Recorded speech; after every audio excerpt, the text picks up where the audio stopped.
Your ability and willingness to discipline yourself to accept personal responsibility for your life is essential to happiness, health, success, achievement, and personal leadership. Accepting responsibility is one of the hardest of all disciplines, but without it, no success is possible. The failure to accept responsibility and the attempt to foist responsibility for things in your life that make you unhappy onto other people, institutions, and situations completely distorts cause and effect, undermines your character, weakens your resolve, and diminishes your humanity. It leads to making endless excuses, my great revelation. When I was 21, I was living in a tiny apartment and working as a construction laborer.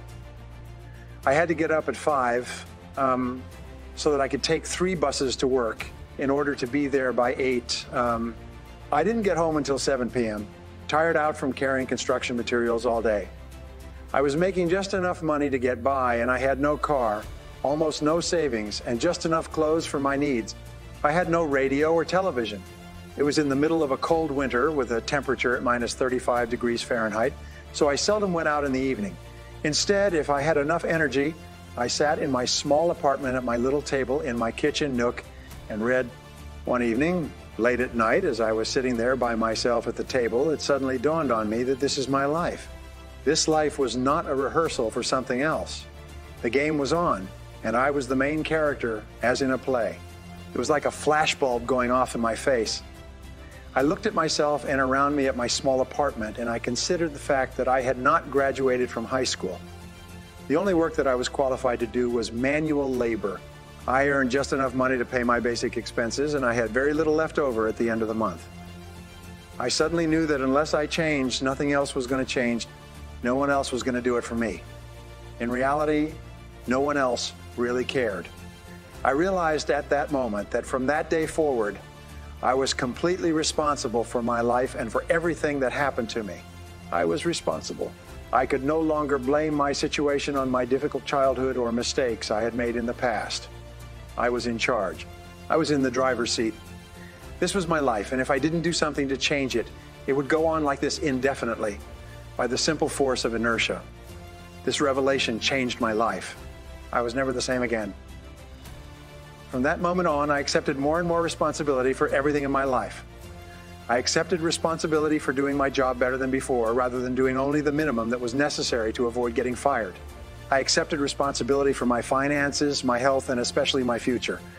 The very next day, I went down to a local bookstore at my lunch break and began the lifelong practice of buying books with information, ideas, and lessons that could help me.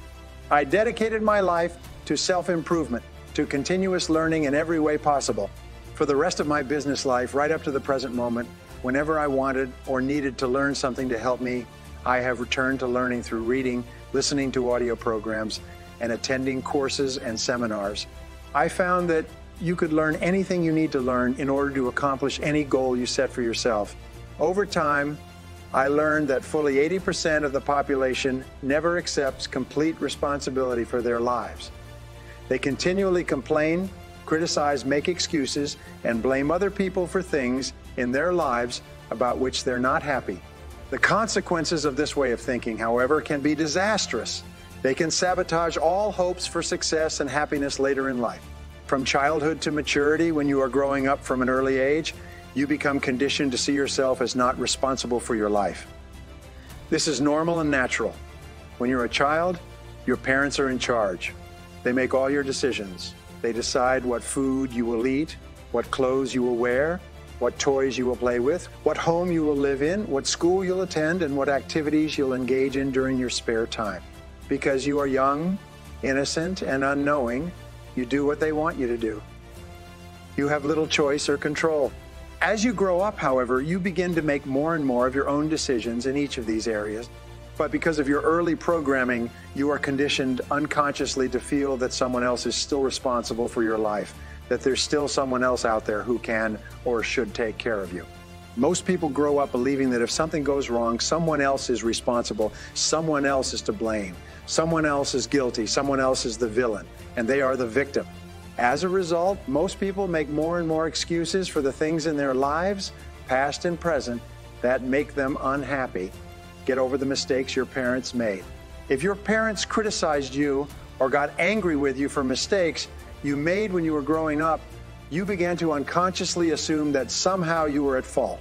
If your parents have punished you physically or emotionally for doing or not doing something that pleased or displeased them, you felt inferior and inadequate. When your parents withheld their love to punish you for not doing something they demanded, you might have grown up with deep feelings of guilt, unworthiness, and undeservingness. All these negative feelings could then intersect to make you feel like a victim, like you are not responsible for yourself or your life. Once you became an adult, the most common feeling that we have as adults, if we have been raised in a critical home environment, is the feeling that I'm not good enough. Because of this feeling, we compare ourselves unfavorably to others. We think that other people who seem to be happier or more confident are better than us. We develop feelings of inferiority. This can become an emotional trap, the fatal fallacy. If we think for any reason that others are better than us, we unconsciously assume that we must be worse than they are. If they are worth more than we are, we assume that we must be worth less.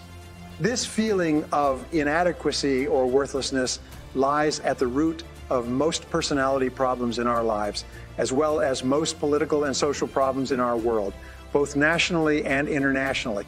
To escape from these feelings of guilt and worthlessness that have been instilled in us as a result of destructive criticism in childhood, we lash out at our world, other people, and situations in any part of our life with which we are unhappy or discontented. Our first reaction is to look around and ask, who's to blame? Two religions teach the concept of sin, which states that whenever something goes wrong, someone is to blame, someone has done something bad, someone is guilty, someone must be punished. This whole idea of guilt and punishment leads to ever-increasing feelings of anger, resentment, and irresponsibility, an attitude of your responsibility. Our courts today are clogged with thousands of people demanding redress and payment for something that went wrong in their lives, backed up by ambitious plaintiff lawyers. People go to court demanding compensation even if they themselves are completely at fault for what happened, especially if they are at fault.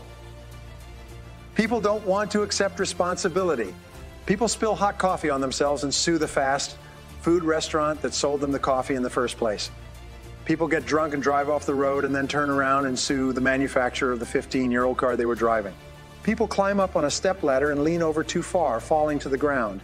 They then sue the ladder manufacturer for their injury.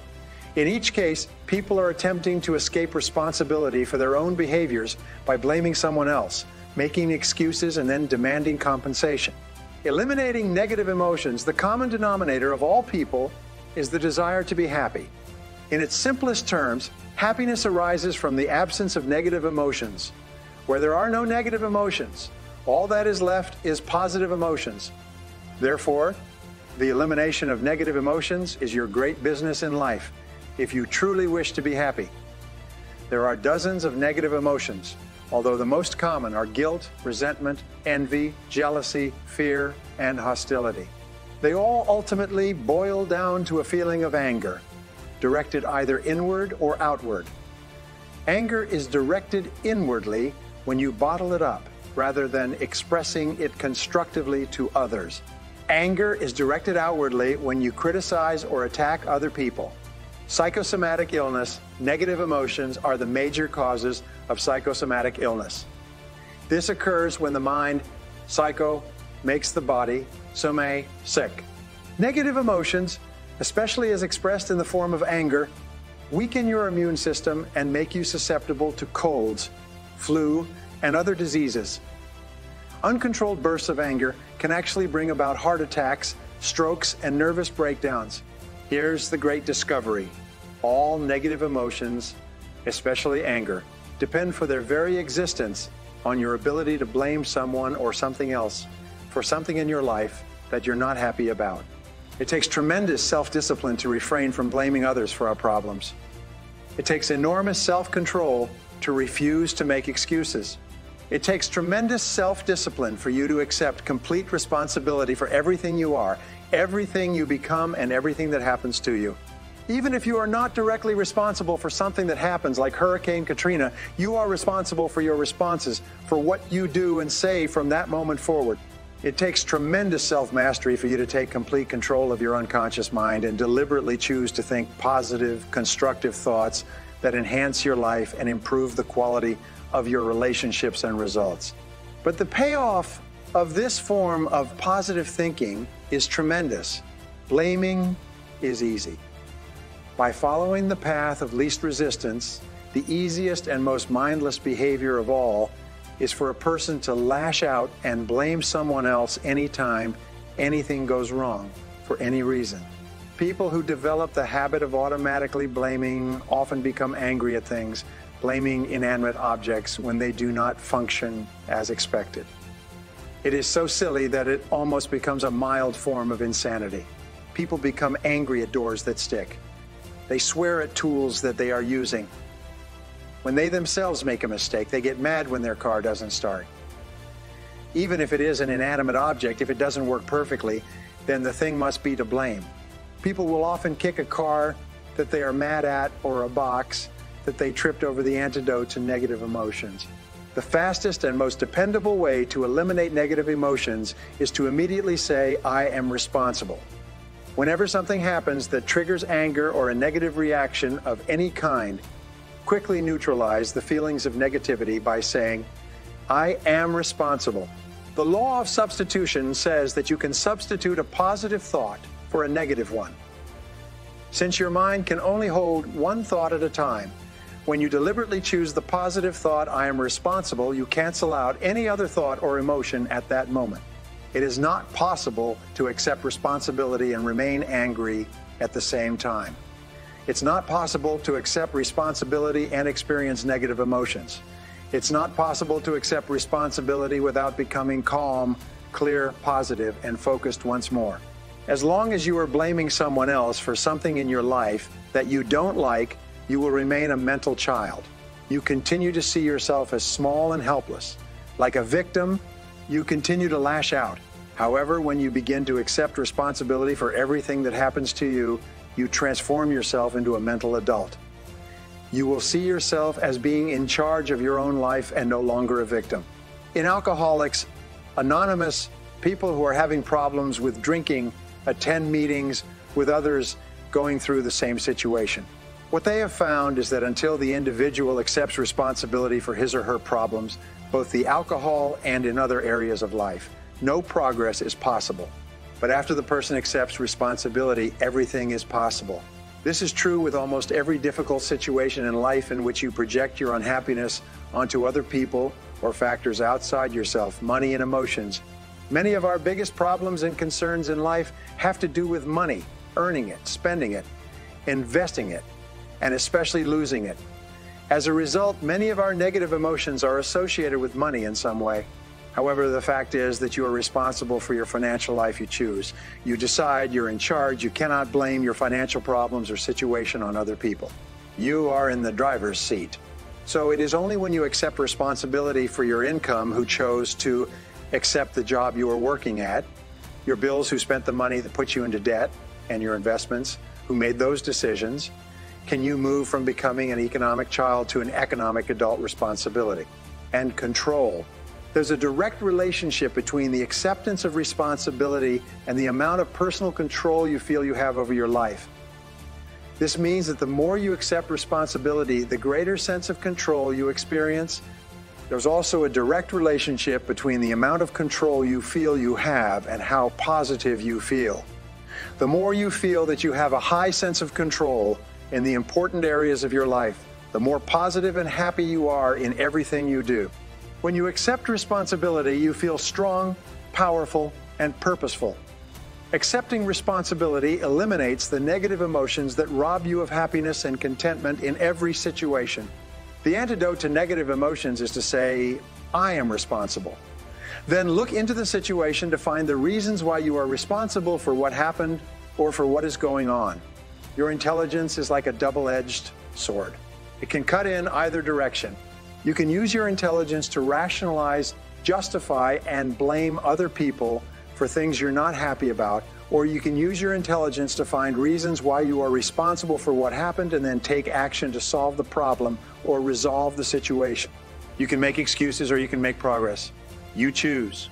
Even if an accident has occurred, such as your car being damaged in the parking lot while you're at work, you may not be legally at fault for the accident, but you are still responsible for your responses, for how you behave as a result of what happened. Never complain, never explain the mark of the leader. The truly superior person is that he or she accepts complete responsibility for the situation. It's not possible to imagine a true leader who whines and complains rather than taking action when problems and difficulties arise. This sense of responsibility is the mark of a highly developed personality. You take responsibility for your life by resolving in advance that you will not become upset or angry over something that you cannot affect or change. Just as you do not become angry about the weather, you do not become angry over circumstances and situations over which you have no control. Furthermore, you especially do not allow yourself to be angry and unhappy in the present because of unhappy experiences or situations from the past. You say, "What cannot be cured must be endured." It's amazing how many people are unhappy today because of a past event, even something that happened many years ago. Each time they think of the negative experience, they become angry or depressed once more. The good news is that at any time you can stop thinking about discussing and rehashing the past. You can let it go and begin thinking instead about your goals and your unlimited future. As Helen Keller said, when you turn toward the sunshine, the shadows fall behind you. Any self-discipline, self-mastery, and self-control begin with taking responsibility for your emotions. You take charge of your emotions by accepting 100% responsibility for yourself and for your responses to everything that happens to you. You refuse to make excuses, complain, criticize, or blame other people for anything. Instead, you say, "I am responsible," and then you take action of some kind. The only antidote is action. The only real antidote for anger or worry is purposeful action in the direction of your goals, which is the subject of the next chapter. Before you turn to that, however, resolve today to first take complete control of your thoughts, feelings, and actions, and then to get so busy working on things that are important to you that you don't have time to think about or express negative emotions to or about anyone for any reason. When you exert your self-discipline and willpower in the acceptance of personal responsibility for your life, you take complete control of your thoughts and feelings. By doing so, you become a much more effective, happy, and positive person in everything you do.